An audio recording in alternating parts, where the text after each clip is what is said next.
Welcome back to News Jet Update. चलिए देखते हैं झारखंड की 25 फटाफट बड़ी खबरों को। इससे पहले आप झारखंड के किस जिले से न्यूज को देख रहे हैं हमें कमेंट बॉक्स में जरूर बताएं। साथ ही डेली अपडेट रहने के लिए आप हमारे चैनल को सब्सक्राइब कर बेल आइकन को दबाना बिल्कुल ना भूलें। पहली खबर, सीएम प्रश्नकाल विलोपित प्रस्ताव के खिलाफ आपत्तियां। मुख्यमंत्री प्रश्नकाल विलोपित करने के लिए सदन पटल पर रखे गए प्रस्ताव के खिलाफ 10 से अधिक आपत्तियां सभा सचिवालय को मिली है।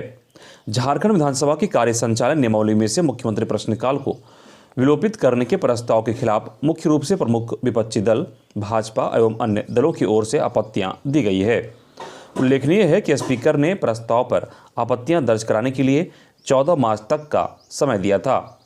ज्ञात है कि इसके अलावा विधानसभा की कार्य संचालन नियमावली के 2 अन्य प्रावधानों में भी बदलाव का प्रस्ताव है। पहली खबर, राज्य में करीब 13,000 किशोरों को लगी कोवैक्स की पहली डोज। कोविन ऐप में रजिस्ट्रेशन में हुई परेशानी।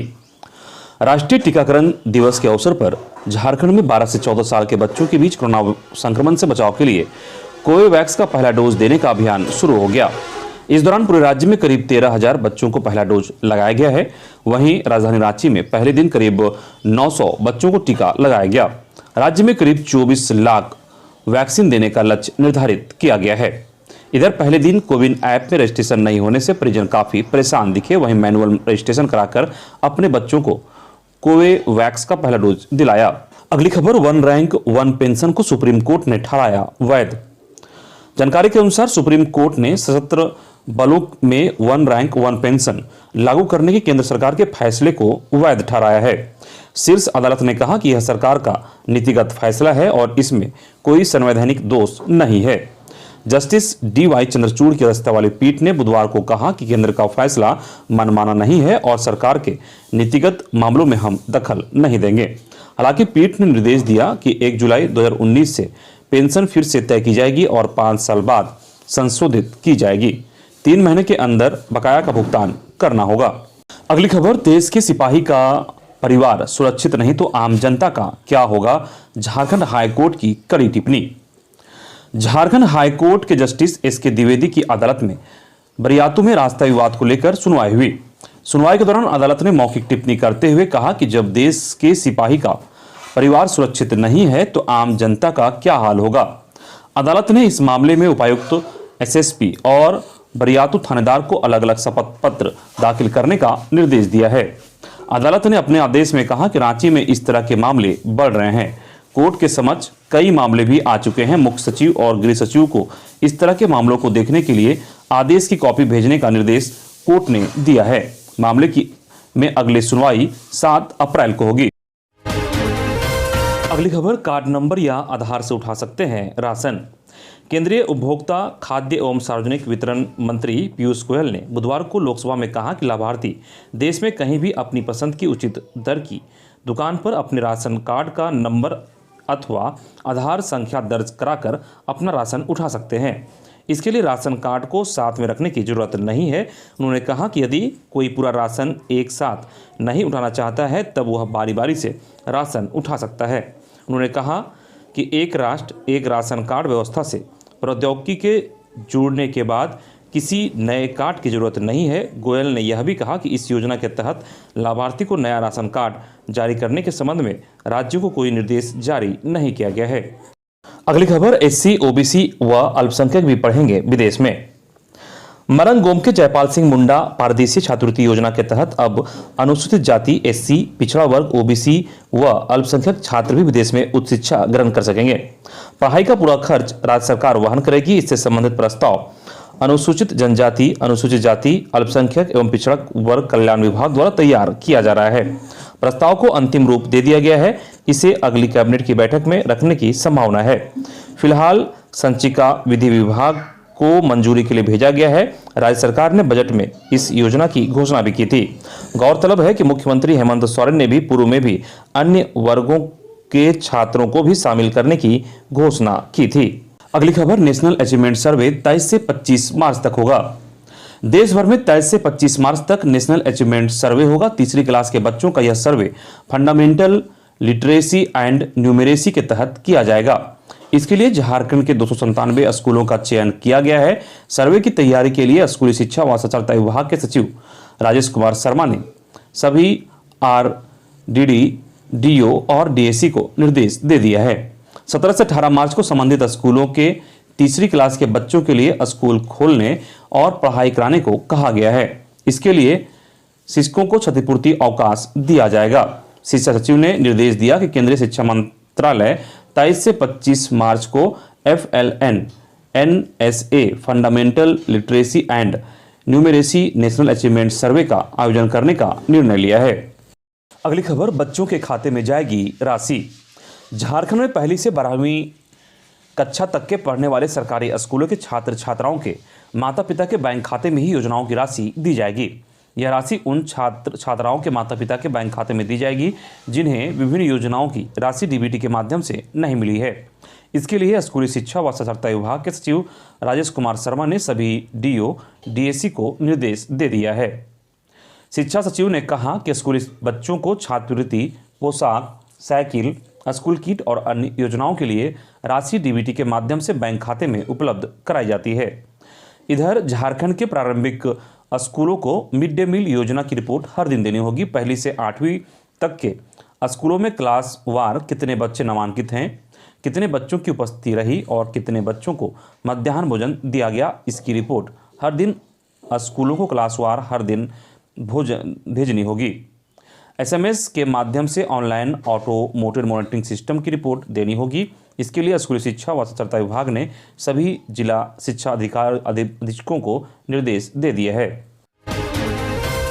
अगली खबर, JSSC ने झारखंड सामान्य स्नातक स्तरीय संयुक्त प्रतियोगिता परीक्षा की तिथि फिर बढ़ाई। झारखंड कर्मचारी चयन आयोग ने झारखंड सामान्य स्नातक स्तरीय संयुक्त प्रतियोगिता परीक्षा 2021 में आयु सीमा और आवेदन की अंतिम तिथि में संशोधन किया है। आयोग के परीक्षा नियंत्रक द्वारा हस्ताक्षरित नोटिस द्वारा जारी सूचना के अनुसार विज्ञापन संख्या 3/2019 में सहायक शाखा अधिकारी के पद के लिए आवेदन करने वाले उम्मीदवारों की अधिकतम आयु सीमा की गणना 1 अगस्त 2015 को की जाएगी। इसके अलावा ऐसे उम्मीदवारों के ऑनलाइन आवेदन की अंतिम तिथि को भी संशोधित किया गया है। पहले इसे 17 मार्च तक भरा जाना था, लेकिन संशोधन नोटिस के अनुसार अब अंतिम तिथि 25 मार्च से मध्य रात्रि तक है। अगली खबर, भूमाफिया और पुलिस के खिलाफ ग्रामीणों का फूटा गुस्सा, गुमला एसपी ऑफिस का किया घेराव। भूमाफिया और गुमला पुलिस के खिलाफ बुधवार को कुम्हरिया पंचायत के ग्रामीणों का गुस्सा फूट गया। सैकड़ों ग्रामीण एसपी कार्यालय पहुंचे और गेट के पास बैठ गए। कुम्हरिया पंचायत की जमीन पर कब्जा करने के मामले में गुमला पुलिस ने 8 ग्रामीणों के खिलाफ नामजद केस दर्ज कर दिया। इससे ग्रामीण गुस्सा में हैं। एसपी कार्यालय के घेराव का नेतृत्व उप मुखिया चंद्रदेव उरांव ने किया। एसपी कार्यालय का घेराव 1.5 घंटों तक रहा। कुम्हरिया पंचायत के ग्रामीण 14 टेम्पो में सवार होकर एसपी कार्यालय पहुंचे थे। ग्रामीणों की भीड़ देखकर एसपी कार्यालय में प्रतिनियुक्त जवानों ने मेन गेट को बंद कर दिया। साथ ही ग्रामीणों को एसपी कार्यालय के अंदर प्रवेश पर रोक लगा दी। अगली खबर, सरना हॉस्टल में जमकर तोड़फोड़, छात्रों से की गई मारपीट, जमीन खाली कराने के लिए पहुंची थी 250 लोगों की भीड़। खबर रांची के सुखदेवनगर थाना क्षेत्र के हरमो विद्यानगर स्थित नवीन सरना हॉस्टल का है, जहां बुधवार को जमकर तोड़फोड़ की गई। इस दौरान पूरे हॉस्टल को तहस नहस कर दिया गया। विरोध करने पर छात्रों के साथ भी मारपीट की गई। वहीं छात्रावास के पीछे की चारदीवारी को क्षतिग्रस्त कर दिया गया और काफी तोड़फोड़ की गई। मिली जानकारी के अनुसार बिशु उरांव नाम के एक व्यक्ति हॉस्टल की जमीन पर दावेदारी कर रहा था। जमीन पर दावेदारी को लेकर कोर्ट में केस भी चल रहा है। आरोप है कि जमीन पर कब्जा करने के लिए बिशु बुधवार को बड़ी संख्या में लोगों को लेकर हॉस्टल पहुंचा और उत्पात मचाया। इस घटना को अंजाम देने के बाद वह मौके से भाग निकला। घटना की जानकारी मिलने के बाद सुखदेवनगर थाने की पुलिस मौके पर पहुंची। आसपास में हंगामा करने वाले लोगों की तलाश भी की, लेकिन सभी वहां से फरार हो चुके थे। इधर आदिवासी के शासन प्रशासन और नियंत्रण की मांग को लेकर आंदोलन कर रहे आदिवासी संगठनों का बुधवार को नए विधानसभा स्थित धरना स्थल पर महाजुटान हुआ। आदिवासी जन आक्रोश रैली के नाम से आयोजित इस जनसभा में नेताओं ने न केवल विधानसभा के खिलाफ आपत्तिजनक टिप्पणी की, बल्कि शासन प्रशासन के प्रति भड़काऊ बयान भी दिए। सभा को संबोधित करते हुए नेताओं ने यहां तक कह डाला कि सूबे में दीकू राज्य नहीं चलेगा और जो विधायक संविधान की 5वीं अनुसूची के तहत संवैधानिक प्रावधान को लागू कराने में साथ नहीं देते, उन्हें घर से खींचकर पीटना चाहिए। इसमें कहा गया कि शेड्यूल क्षेत्र के 15 जिलों के बाहर मुख्यमंत्री राज चलेगा जहां आदिवासियों की पारंपरिक व्यवस्था ही चलेगी।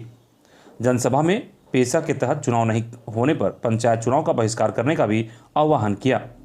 अगली खबर, राज्यपाल रमेश बैस ने सपरिवार देखी the Kashmir files film.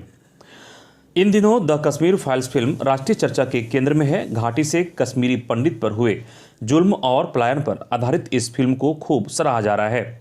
Bhajpa में तो इस फिल्म को देखने की होड़ मची हुई है। इसी कड़ी में झारखंड के राज्यपाल रमेश बैस ने भी सपरिवार न्यूक्लियस मॉल स्थित PVR सिनेमा हॉल में द कश्मीर फाइल्स फिल्म देखी। इस दौरान राजभवन के अन्य पदाधिकारी के साथ साथ आम दर्शक भी सिनेमा हॉल में मौजूद थे। अगली खबर, कुपोषण मिटाने में सहायक 75,000 सहायिकाओं का मानदेय दिल्ली, तमिलनाडु, हरियाणा से कम। राज्य में सरकार गठन के 2 साल बाद भी नहीं बनी नियमावली। झारखंड के 38,000 आंगनबाड़ी केंद्रों में कार्यरत 75,000 सहायिकाओं का मिलने वाले मानदेय दिल्ली, तमिलनाडु, हरियाणा जैसे राज्यों की तुलना में काफी कम है। यह स्थिति तब है जब सेविका सहायिका प्रदेश की राजनीति में बड़ा वोट बैंक मानी जाती है। प्रदेश से कुपोषण हटाने और पोलियो जैसी भयावह बीमारी को खत्म करने में सेविका सहायिकाओं का बड़ा योगदान है। अपने रोजगार को लेकर यह सभी पिछले कई सालों से नियमावली बनाने की मांग करती रही हैं। पूर्ववर्ती भाजपा सरकार में तो उन्हें निराशा ही हाथ लगी। वहीं 2 साल से अधिक समय से सत्ता पर काबिज हेमंत सरकार में नियमावली बनाने को लेकर कोई प्रस्ताव सरकार के पास नहीं है। बता दें कि झारखंड सरकार केंद्र द्वारा तय दर के तहत आंगनबाड़ी सेविकाओं के लिए प्रति माह 4500, लघु आंगनबाड़ी सेविकाओं को प्रति माह 3500 रुपये और आंगनबाड़ी सहायिकाओं को प्रति माह 2250 रुपये का भुगतान किया जाता है। अगली खबर, बिना सूचना अनुपस्थित रहने वाले झारखंड सरकार के BDO के खिलाफ 5 साल बाद कार्रवाई शुरू। कार्मिक विभाग ने लगातार 6 महीने तक बिना जानकारी के लापता रहे प्रखंड विकास पदाधिकारी के खिलाफ अब 5 साल बाद कार्यवाही शुरू करने के लिए स्वीकृति प्रदान कर दी है। मामला तत्कालीन प्रखंड विकास पदाधिकारी जय कुमार राम से संबंधित है। उन पर आरोप है कि 6 अक्टूबर 2017 से 6 अप्रैल 2018 तक अनाधिकृत रूप से अनुपस्थित रहे और इस दौरान मनरेगा एवं प्रधानमंत्री आवास योजना के क्रियान्वयन में गड़बड़ी करने के आरोप भी उन पर लगे हैं। इसके बाद उपायुक्त ने उनके खिलाफ कार्रवाई करते हुए कारण बताओ नोटिस जारी किया था, जिसके बाद प्राप्त जवाब से असंतुष्ट रहने पर कार्यवाही संचालित करने को लेकर उपायुक्त ने कार्मिक विभाग से पत्राचार भी किया था। इसी आधार पर यह कार्रवाई शुरू हुई। अगली खबर, 10 लाख का इनामी नक्सली वीकन गंजू रांची से गिरफ्तार। NIA ने घोषित किया था मोस्ट वांटेड। 10 लाख का इनामी और कुख्यात TPC कमांडर वीकन गंजू की गिरफ्तारी की खबर सामने आ रही है। मिली जानकारी के अनुसार राजधानी रांची के पंडरा इलाके में वीकन गंजू पनाह लिए हुए था। उसके छिपने की जानकारी मिलते ही पुलिस ने उसे गिरफ्तार कर लिया और किसी गुप्त स्थान पर पूछताछ कर रही है। हालांकि वीकन गंजू की गिरफ्तारी की आधिकारिक पुष्टि अब तक नहीं हुई है। अगली खबर, गिरिडीह में शौच के लिए निकली नाबालिग से दुष्कर्म, मामले में 2 गिरफ्तार। गिरिडीह जिले में नाबालिग से दुष्कर्म किए जाने का मामला प्रकाश में आया है। इस संबंध में महिला थाना में प्राथमिकी दर्ज कर ली गई है। प्राथमिकी दर्ज होने के बाद महिला थाना पुलिस ने त्वरित कार्रवाई करते हुए 2 आरोपियों को गिरफ्तार कर लिया है। महिला थाना प्रभारी मनीता कुमारी ने इसकी पुष्टि की है। उन्होंने बताया कि मामले में 2 आरोपी मोहम्मद शमशाद और मोहम्मद आरिफ को गिरफ्तार कर बुधवार को अदालत में प्रस्तुत किया गया, जहां से दोनों को न्यायिक हिरासत में केंद्रीय कारा गिरिडीह जेल भेज दिया गया है। अगली खबर, देवघर में 10 साइबर अपराधी गिरफ्तार, 22 मोबाइल व 32 सिम जब्त। देवघर में पुलिस ने बुधवार को साइबर अपराधियों के खिलाफ छापेमारी अभियान चलाया। साइबर DSP सुमित प्रसाद के नेतृत्व में विभिन्न थाना क्षेत्रों में चलाए गए अभियान में 10 साइबर अपराधी गिरफ्तार किए गए हैं। पुलिस ने इनके पास से 22 मोबाइल, 32 सिम कार्ड और 14 ATM कार्ड बरामद किए हैं। इनकी गिरफ्तारी मधुपुर थाना क्षेत्र के लखनुआ और पालोजोरी थाना क्षेत्र के मातदंगाल गांव से हुई है। DSP ने बताया कि ये अपराधी कस्टमर केयर का अधिकारी बनकर ग्राहकों को फोन कर झांसे में लेते थे और उनके मोबाइल पर लिंक भेजकर उनका ATM कार्ड का पिन व पासवर्ड मंगवाकर बैंक खाते से निकासी कर लेते थे। अगली खबर, रोजगार कार्यालय में 23 मार्च को 1030 रिक्त पदों पर भर्ती शिविर का आयोजन। श्रम नियोजन प्रशिक्षण एवं कौशल विकास विभाग ने भीवे डिजाइन प्राइवेट लिमिटेड और B&B intelligent services private limited की ओर से कुल 1030 रिक्तियां निकाली हैं। इसके लिए 23 मार्च को क्षेत्रीय रोजगार कार्यालय सह मॉडल करियर सेंटर में सुबह 10:30 बजे से शाम 4 बजे तक हायरिंग कैंप लगाया जाना है। विभाग द्वारा जारी अधिसूचना में अभ्यर्थियों को उक्त तिथि को 11:30 बजे तक पंजीयन कराने का भी निर्देश दिया गया है। भिवे डिजाइन प्राइवेट लिमिटेड में ट्रेनी इंजीनियरिंग पद के लिए कुल 30 रिक्तियां हैं, जिसमें आवश्यक योग्यता रांची में स्थित इलेक्ट्रिकल इंजीनियरिंग, इलेक्ट्रिकल और इलेक्ट्रॉनिक्स इंजीनियरिंग और इलेक्ट्रिकल और संचार इंजीनियरिंग में बीटेक या डिप्लोमा मांगा है।